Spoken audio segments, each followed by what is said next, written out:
श्री शिवाय नमस्तुभ्यं हर हर महादेव. ओम नमो भगवते वासुदेवाय नमः. नमस्कार मैत्रिणींनो. श्री विष्णू सहस्रनामाच्या पठनाचे संपूर्ण पुण्य देणारा श्रीरामाचा एक श्लोक. विष्णू सहस्रनाम पठन केल्याने जेवढे पुण्य मिळते तेवढे श्रीरामाचा श्लोक जपल्याने पुण्यफळ प्राप्त होते. विष्णूंच्या 1000 नामाचे पवित्र संकलन करणारे महात्म्य आज आपण आपल्या आजच्या व्हिडिओमध्ये पाहणार आहोत. चला तर मग बघूयात. श्री विष्णू सहस्रनाम स्तोत्र हे महाभारताच्या अनुशासन पर्वामध्ये पाहिलेले विष्णूच्या 1000 नामाचे पवित्र संकलन आहे. या स्तोत्राचं जप करणे खूप शुभ मानले जाते. पद्मपुराणात 1000 या नावामागे आणखी श्लोक आहेत जे स्तोत्राची महानता स्पष्ट करतात. ते परंपरेने विष्णू सहस्रनामाच्या संपूर्ण पाठाचा एक भाग आहे. त्यापैकी हा एक प्रसिद्ध श्लोक आहे जो या भागाचा महत्त्वाचा विषय येतो. श्री राम रामे रामेती रमे रामे मनोरमे सहस्रनाम ततुल्यम राम नाम वरानने.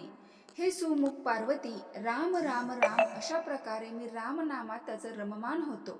हे रामनाम मला अत्यंत आनंद देणारे आहे. रामाचे एक नाव भगवान विष्णूंच्या 1000 नावाच्या विष्णू सहस्रनाम समान आहे.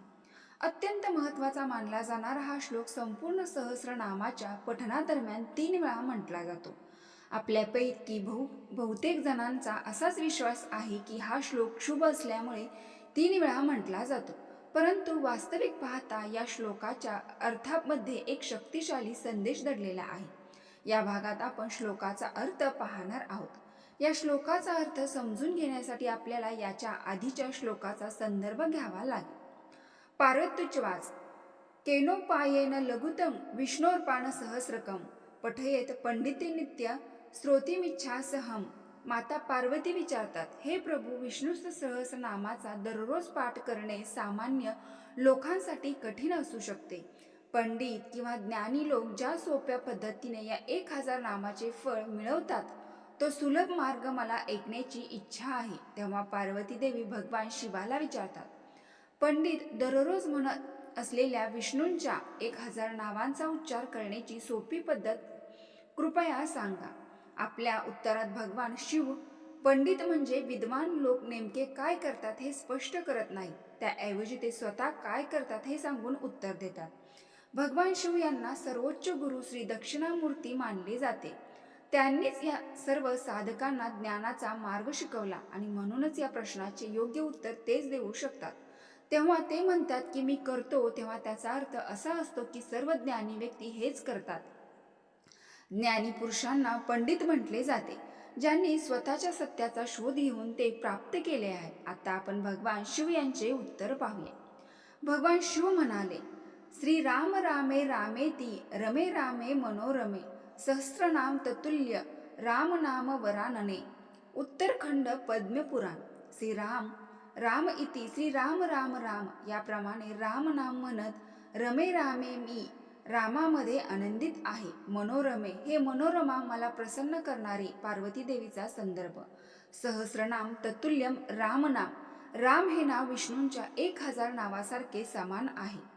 वरानने हे सुंदर मुख असलेल्या पार्वती. अशा प्रकारे भगवान शिव म्हणतात की त्यांना रामामध्ये आनंद मिळतो आणि श्री राम राम राम म्हणणे श्री विष्णूंच्या 1000 नावांच्या जपाचे समान आहे. पण रामनाम आणि सहस्रनाम समान कसे काय? बहुतेक हिंदू शिकवणीत असे सांगितले आहे की कोणत्याही तल्यंतेशिवाय अनेक लोकांचे पाठांतर करण्यापेक्षा भक्तिभावाने एका श्लोकाचा किंवा देवाच्या कोणत्याही नावाचा जप करणे अधिक प्रभावी असते. याचा अर्थ असा आहे की जर आपण भक्तिभावाने रामाच्या नामाचा जप केला तर ते तल्लीनतेशिवाय सहस्रनाम म्हणण्यापेक्षा उत्तम ठरेल. पण जर कोणी भक्तिभावाने आणि एकाग्रतेने सहस्रनामाचा जप केला तर रामनाम हे श्री विष्णूंच्या 1000 नावांच्या बरोबरीचे ठरते का? त्याचे उत्तर देण्यासाठी आपण रामनावाकडे पाहूया. संस्कृतमध्ये प्रत्येक अक्षरांचा एक अर्थ असतो आणि जेव्हा अक्षरे एकत्र येऊन मूळ शब्द तयार होतात तेव्हा त्या मूळ शब्दामध्ये त्या अक्षरांचे एकत्रित अर्थ सामावलेले असतात. उदाहरणार्थ राम हे नाव रम या धातूपासून आले आहे. याचा अर्थ आनंद करणे, खेळणे, शांत राहणे असा होतो. रमेते अनेक. इथे राम सर्वांना प्रसन्न करणारा तो राम आहे. दुसरा अर्थ असा आहे रमेते इति राम, जो आनंदित होतो खेळतो तो राम होय. इथे श्री विष्णूंचे नाव म्हणून राम त्या परमात्म्याला सूचित करतो जो सृष्टीचा खेळ खेळतो. राम हे नाव रामी या शब्दापासून देखील आलेला असू शकतो, ज्याचा अर्थ काळा रंग असा होतो. हा अर्थ राम अवताराला लागू होतो जेव्हा आकर्षणाचे प्रतीक होतो आणि सावळा होतो. आता आपण रा आणि मा या 2 अक्षरांनी बनलेल्या राम हे नाव पाहूया. र म्हणजे अग्नी आणि त्याद्वारे सूर्य आणि ऊर्जा, प्रकाश, ज्ञान, प्रबोधन या गोष्टीची सूचित होऊ शकतात. म हे मन दर्शवते आणि त्यामुळे ते आत्मा तसेच मानव या दोन्हींचा सूचित करू शकते. या अर्थानुसार रामचा अर्थ प्रकाशाकडे, ज्ञानाकडे जाणारी व्यक्ती असा होऊ शकतो, ज्यातून आत्मा परमात्म्याकडे जात असल्याचे सूचित होते. म्हणून जेव्हा आपण राम या शब्दावर लक्ष केंद्रित करतो तेव्हा ते आत्मज्ञानावर लक्ष केंद्रित करण्यासारखेच असते. तर सहस्रनामामध्ये श्री विष्णूंची 1000 नावे आहेत आणि प्रत्येक नाव त्यांच्या अर्थानुसार वेगवेगळी फळे देते. तरीही तो एक शुभ जप मानला जातो, कारण सहस्रनामाचा नियमित जप केल्याने व्यक्तीला ज्ञानप्राप्ती होऊ शकते. अशा प्रकारे आपण पाहू शकतो की रामनाम आणि सहस्रनाम दोन्ही आपल्याला ज्ञानप्राप्तीकडे घेऊन जातात. या बाबतीत हे समान आहेत. रामनामाचे महत्त्व जाणून समजून घेतल्यानंतर आता आपण श्री राम राम राम इतीच्या अर्थाकडे पाहूया. पहिल्यांदा पाहता असे वाटते की केवळ श्री राम राम म्हणणे म्हणजेच रामाच्या नावाचा 3 वेळा जप करणे. हे सहस्रनाम जपाच्या पुण्या इतके आहे, पण 3 म्हणजे 1000 कसे काय असा प्रश्न पडतो. या प्रश्नाचे उत्तर देण्यासाठी एक सामान्य स्पष्टीकरण दिले जाते. प्रत्येक संस्कृत अक्षर एका संख्येशी संबंधित असल्याचे म्हटले जाते. रा ही संख्या 5 दर्शवते आणि मा ही संख्या 2 दर्शवते. 5 आणि 2च्या पटीचा म्हणजेच 10चा घन केल्यास 1000 हा आकडा मिळतो. हे एक स्पष्टीकरण असले तरी आपल्याला हेही माहीत आहे की महान संतान श्री विष्णूंची प्राप्ती होण्यासाठी दीर्घकाळ भक्तिभावाने उपासना आणि ध्यान करावे लागत असे. त्यामुळे केवळ एक नावाची 3 वेळा पुनरावृत्ती करणे हे थोडे जास्त सोपे वाटते. ज्यांना या संख्यात्मक स्पष्टीकरणाने समाधान मिळत नाही त्यांच्यासाठी आपण पुन्हा एकदा त्याचे लोकांकडे पाहूया. जेव्हा आपण श्री राम राम राम इति असे म्हणतो, जिथे इतिचा अर्थ असा होतो, तेव्हा त्याचा अर्थ नामाची पुनरावृत्ती असा होतो. शब्दशः फक्त 3 वेळा नव्हे, याचा अर्थ असा होतो की श्रीरामाचा नामजप सतत पुनरावृत्ती केल्याने विष्णू सहस्रनामाच्या पठणासारखाच लाभ मिळू शकतो. या स्पष्टीकरणात आपल्याला दिसते की एका सामान्य व्यक्तीला सहस्रनामाच्या साधनेच्या बरोबरीचा लाभ मिळावा यासाठी रामनामाच्या शक्तीला साध्य नामजपाद्वारे समर्पित पूजेशी सोडले जाते.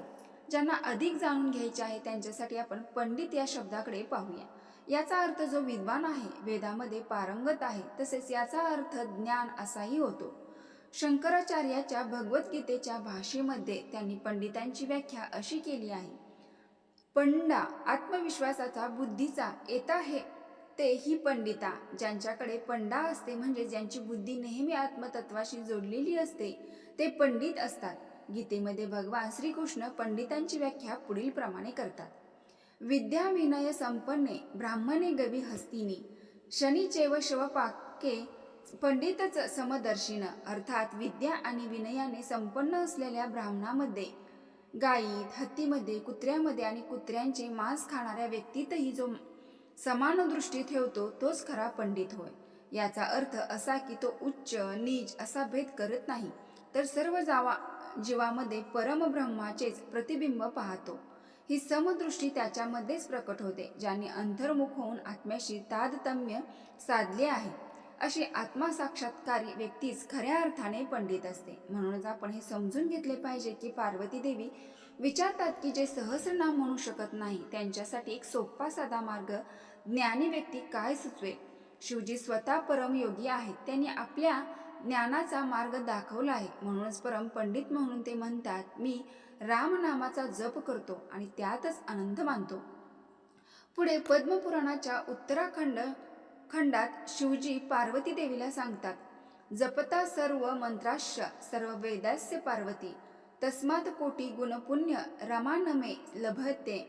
हे पार्वती, इतर सर्व मंत्र आणि वेदांच्या जपाने जी दिव्य फळे मिळतात त्या सर्वांच्या एकत्रित पुण्यापेक्षा 1 कोटी पट अधिक पुण्य केवळ रामनामाच्या उच्चाराने प्राप्त होते. या दोन्ही शब्दामध्ये नाही, निंदा, न्याय या तत्वाचा वापर केला जातो. संस्कृत साहित्य आणि काव्यात एक देवतेची किंवा संकल्पनेची दुसऱ्याच्या तुलनेत स्तुती करण्यासाठी एक साधन वापरले जाते. हे साहित्यिक साधन केवळ एकाची महानता दर्शवण्यास मदत करते, परंतु ते दुसऱ्याची महानता कमी करत नाही. म्हणून रामनामाला सहस्रनाम आणि इतर मंत्राच्या बरोबरीचे किंवा श्रेष्ठ दाखवले जाते. केवळ त्यांचे महत्त्व आपल्याला समजावे म्हणून अद्भुत केलेले आकडे शब्दशः घेऊ नयेत आणि एकाच सराव करण्यासाठी दुसऱ्याचा सराव सोडायचा नसतो. राम हा प्राचीन शब्द असून महर्षी वशिष्ठांनी राजकुमाराला राम हे नाव देण्यापूर्वीपासूनच तो वापरला जात होता. विद्वानांच्या मते हे एक शक्तिशाली पण सौम्य नाम आहे, जो भक्तिभावाने आपला जाओ ना जाओ किंवा तिरस्काराने उच्चारला जाओ वा ना जाओ केवळ लाभच देऊ शकते. आता बघा सारांश सांगायचा झाला तर श्लोकात भगवान शिव सांगतात, देवापर्यंत पोचायचा सर्वात सोपा मार्ग म्हणजे नामजप आणि रामनाम हे एक शक्तिशाली नाम आहे, ज्याचा जप क्लिष्ट आणि लांबलचक नामजपाच्या जागी केला जाऊ शकतो. तर ही अत्यंत महत्त्वपूर्ण माहिती मला तुमच्यापर्यंत पोचवायची होती. मैत्रिणींनो, व्हिडिओ पूर्ण माहिती आवडली असेल तर आपल्या चॅनलला नक्की एक लाईक करून कमेंट बॉक्समध्ये ओम नमो भगवते वासुदेवाय नमः नक्की टाईप करा. धन्यवाद.